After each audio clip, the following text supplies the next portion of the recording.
ఓం శ్రీ సాయిరామ్. ఒక చిన్న కథ. విచక్షణ జ్ఞానము అంటే ఆచరణకు ఆలోచన లోపిస్తే. ఒకసారి ఒక తాత మనవడు తన గాడిదను తోలుకుంటూ పక్క గ్రామానికి బయలుదేరారు. కొంత దూరం వెళ్ళేసరికి ఒక పెద్ద మనిషి వీరిని చూసి, ఏమండి, ఆ గాడిద మీద మీలో ఎవరో ఒకరు కూర్చుని వెళ్ళవచ్చు కదా, ఇద్దరు నడవడం దేనికి అని అడిగాడు.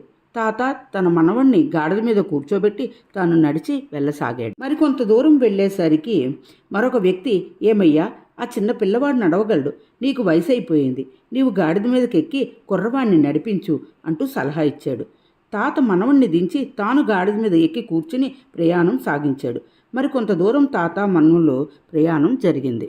మరొక వ్యక్తి వీరికి ఎదురుపడి తాతతో, ఏమయ్యా, నీకేమైనా బుద్ధి ఉన్నదా, చిన్న పిల్లవాడిని నడిపిస్తావా? తాత మనవడు ఇద్దరూ గాడిదనెక్కి ప్రయాణం సాగించారు.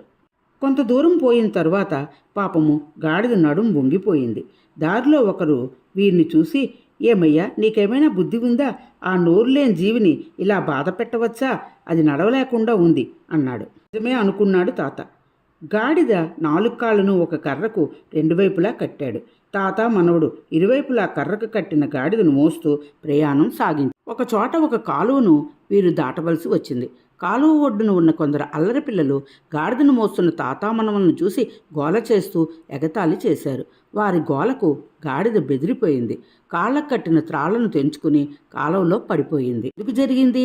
తాత ప్రతి వ్యక్తి చెప్పిన మాటలను, సలహాలను ఆచరించడానికి ప్రయత్నించాడు. స్వంత బుద్ధిని ఉపయోగించి ఇతరులు చెప్పినట్టు చేయవచ్చునా కూడదా అని విచారణ సలపలేదు. అందుకే ఎప్పుడు విచక్షణా జ్ఞానంతో మనం చేస్తున్న పని మీద శ్రద్ధతో ఆచరణకు ఆలోచన లోపించకుండా ప్రవర్తించిన రోజే ఒక పని సక్రమంగా జరుగుతుంది. ఆచరణకు ఆలోచన లోపిస్తే విచక్షణా జ్ఞానం నశిస్తుంది. జై సాయిరామ్.